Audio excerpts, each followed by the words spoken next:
Assalamualaikum warahmatullahi wabarakatuh. Perkenalkan, saya Syarah Anliza, dosen tetap program studi di Diploma 3 Teknologi Laboratorium Medis Poltekkes Kemenkes Banten. Pada kesempatan kali ini, saya ingin menyampaikan terkait mata kuliah yang saya ampuh, yaitu mata kuliah instrumentasi. Mata kuliah ini ditujukan kepada mahasiswa semester 1 dengan bobot SKS 2 SKS. Yang mana mata kuliah ini merupakan mata kuliah dasar. Jumlah pertemuan dalam mata kuliah ini sebanyak 14 kali tatap muka dan 2 kali evaluasi, ujian tengah semester dan ujian akhir semester. Mata kuliah ini berisikan penjelasan tentang konsep dasar peralatan laboratorium, perawatan dan penggunaan instrumentasi pada pemeriksaan kimia, pemeriksaan mikrobiologi, pemeriksaan hematologi, dan pemeriksaan histologi. Tidak hanya itu, pada mata kuliah ini juga membahas tentang bagaimana K3 dan regulasi penjaminan mutu pada instrumen dalam setiap pemeriksaan di laboratorium. Adapun capaian pembelajaran lulusan atau CPL Poli pada mata kuliah ini yaitu CPL 3, CPL 4, CPL 6, CPL 7, dan CPL 8 yang telah tertuang di RPS dan telah divalidasi oleh ketua jurusan. Capaian pembelajaran mata kuliah yang diharapkan antara lain CPMK 1, mahasiswa mampu mengoperasikan alat instrumen dalam pemeriksaan kimia. CPMK 2, mahasiswa mampu mengoperasikan alat instrumen pada pemeriksaan mikrobiologi dan biomolekuler. CPMK 3, mahasiswa mampu mengoperasikan alat dalam pemeriksaan hematologi dan histologi. Dan CPMK 4 merupakan CPMK terakhir, mahasiswa yang mampu mengevaluasi kinerja operasional baik K3 maupun sistem penjaminan mutu. Pada video kali ini, salah satu pembelajaran yang saya pilih adalah pertemuan kedua, yaitu penggunaan dan perawatan alat mikropipet. Sebelum itu, metode yang digunakan dalam pengajaran kali ini yaitu metode praktikum, yang mana metode ini merupakan suatu cara untuk meragakan suatu alat baik yang secara langsung maupun melalui media pengajaran yang relevan sesuai dengan bahan kajian tersebut. Langkah-langkah metode praktek ataupun praktikum yaitu langkah pertama, persiapan, di mana dosen akan mempersiapkan alat dan bahan yang akan dibantu oleh seorang penata laboratorium pendidikan. Selanjutnya, dosen akan memberikan tata tertib kepada mahasiswa. Langkah kedua, pelaksanaan. Sebelum melaksanakan praktikum, dosen akan memberikan materi dan juga responsif, di mana mahasiswa akan memberikan interaktif secara dua arah, dan juga dosen akan meragakan suatu alat tersebut. Selama proses praktek, dosen akan memantau dan juga membimbing atau mengamati proses yang sedang berlangsung. Langkah ketiga, langkah terakhir yaitu tindak lanjut, di mana dosen akan menilai unjuk kerja dari seorang mahasiswa dan juga memberikan nilai post-test, di mana nilai ini merupakan untuk melihat kemampuan atau kepemahaman mahasiswa terhadap materi yang sudah diberikan. Selanjutnya, dosen akan meminta mahasiswa untuk mengerjakan laporan praktikum. Baik, berikut adalah video proses pembelajaran pada mata kuliah instrumentasi dengan materi penggunaan dan perawatan alat mikrobika. Mari kita simak. Assalamualaikum warahmatullahi wabarakatuh. Selamat pagi semuanya.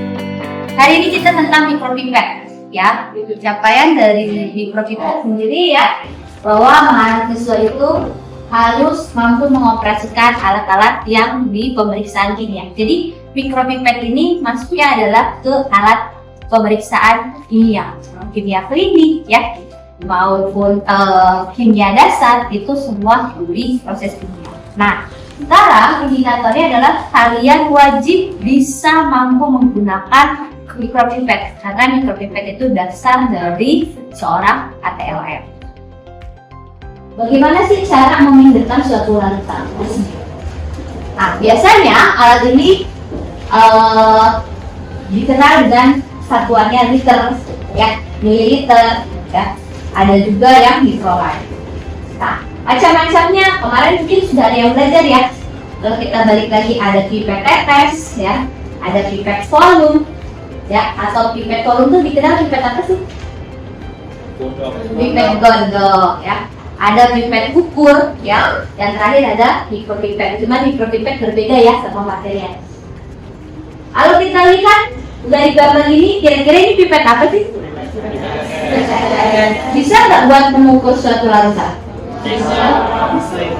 Nggak bisa, dia hanya mau meneteskan saja, ya, memindahkannya dengan salah. Nah, sedangkan kalau yang ini adalah pipet gondok. Pipet gondok atau pipet volume, ya. Jadi kalau pipet gondok, kalian punya 10 mili pipet gondok, mau menipet 5 mili itu tidak bisa, ya. Oke, ini kemarin sudah belajar bagaimana cara melihat larutan, ya. Jadi ketika kita memipet larutan, posisi pipet itu adalah sejajar dengan mata. Mau kita duduk, mau kita berdiri, ya harus sejajar. Karena kalau yang dikatakan larutan berwarna, biasanya dia pakai meniskus atas. Jadi seperti ini. Di sini meniskus. Kelihatan untuk suasana? Oh tidak. Jadi di antara bawah 40, berarti 39 itu adalah meniskus atas. Sedangkan kalau yang berwarna bening, dia menggunakan meniskus bawah yang ada di titik ya. Ya. Kalau larutan yang ujung yang dilihat ini kan berwarna, tapi agak bening ya. Nah, berarti dia pakainya adalah meniskus atas atau bawah?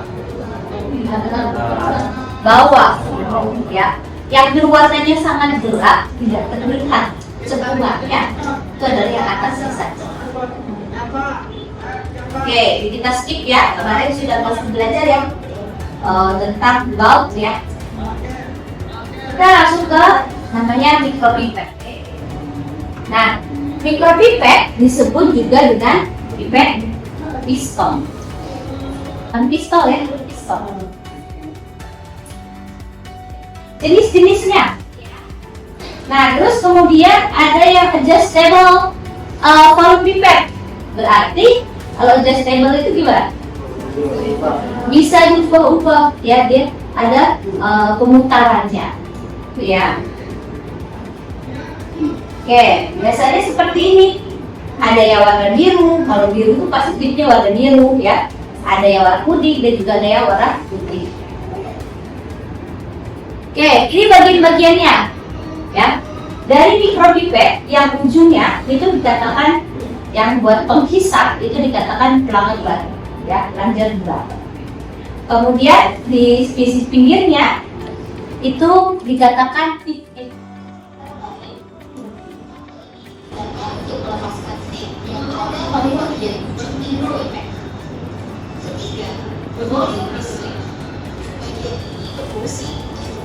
Volume cairan yang akan dianalisa dengan cara mengambil jumlah volume cairan. Contoh, mikropipet. Bagian ini merupakan tempat untuk mengambil dan mencairkan Volumenya nggak sesuai. Yang kedua apa? Ya, ketika mengeluarkan sampel, ya, dia hanya sampai stop, first stop saja, tidak ke second stopnya. Dan yang ketiga, wadah sampelnya ya, yang udah dipipet nyari kemana-mana, ya, supaya dia tidak boleh seperti itu. Saya kalau ketika pipet semua harus berdekatan. Ya, ada lagi. Yang berikutnya, masalah yang pertamanya apa?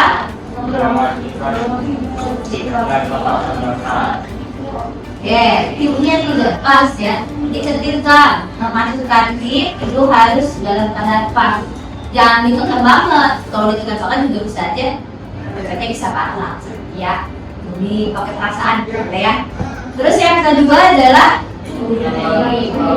iya, jangan terlalu miring ya. Kalau miring maka si tip tidak usah dimasukkan semua. Jadi lewat bibirnya saja, lewat bibir ya. Yang ketiga adalah tidak ditentukan semua tip. Ya. Sebenarnya kalau di rumah sakit ketika pemipetan itu suka diulang oleh tisu. Makanya di ujungnya saja. Jadi nama saya Kanva Putri. Tadi kan di bagian push button waktu adjustable keypad itu ada warnanya ya Bu? Ada perbedaan warna-warnanya gitu di situ tadi. Yang ini Bukan, atas lagi. ini bukan Bawahnya lagi Bu. ini.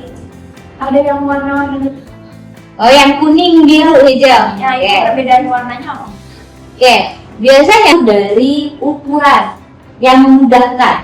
Kalau warna biru berarti pakai tipnya biru. Jadi kalau kalian ada ujian, ini tipnya warna apa ya? Itu sebenarnya udah bisa kelihatan. Kalau warna biru berarti tipnya biru. Berarti dia yang 1000. Yang 100 sampai 1000. Kalau warna kuning berarti tipnya warna kuning. Itu yang sangat mudah. Dia mau melihat skala. Kalau yang warna putih biasanya bukan putih, agak abu-abu. Nah, tapi tidak semua mikropipet seperti itu. Tapi ujungnya memang seperti itu. Makanya yang saya bilang ada yang seperti ini, ada birunya, ada kuningnya, dan juga biru. Iya, itu yang memudahkan kalau kalian terujian, gak usah pusing menghafalkan, kan sudah terlihat dari sana.